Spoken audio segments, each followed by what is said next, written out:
Hi guys, good morning. Today, i-share ko sa inyo itong aming pinaka-rooftop. So, pinalagyan namin ng bubong. So, look at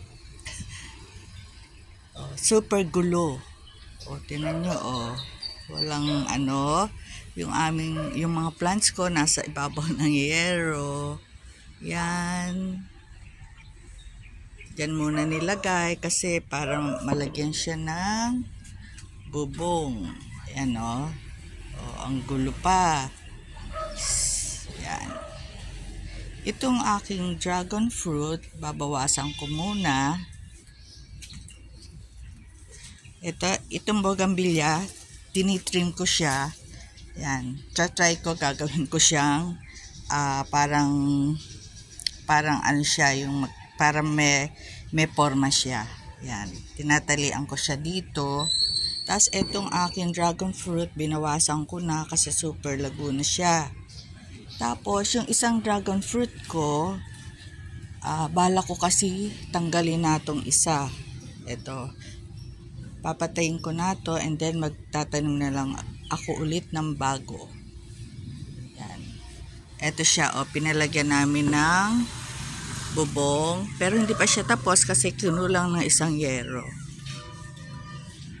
Ayan guys, kulang pa ng isang yero. Tapos pinalagyan na rin namin ng para hindi masyadong mainit dito sa pinakataas ng insulator. Yan. Yan. Kaya magulo pa guys, pasensya na. Share ko ulit sa inyo yung kalalabasan. Yan. Etong halaman nito, ayan, maganda yan. Tsaka ang tagal na yan, nagbubulaklak siya every month ng summer.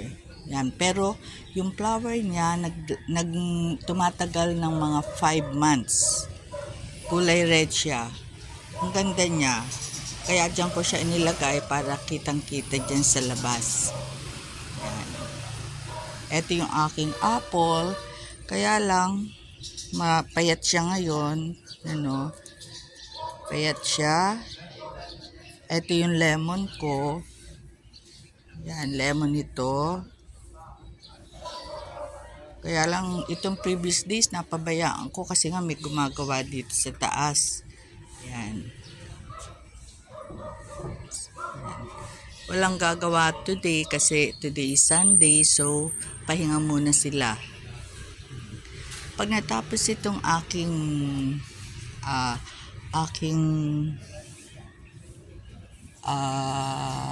itong rooftop, pag natapos ito, and then pipinturahan pa yung mga grills na yan, tsaka ko i-arrange itong halaman. Tingnan natin kung ano magiging resulta. Tapos kung sino gusto humingi ng mga ng dragon fruit, libre lang po. Yan. Tatanggalin ko na kasi yung isa. Masarap po yan, kulay purple.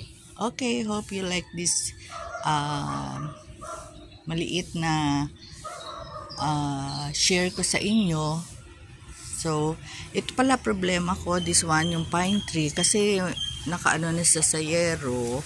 Siguro doon ko na lang ilalagay sa side na yung open.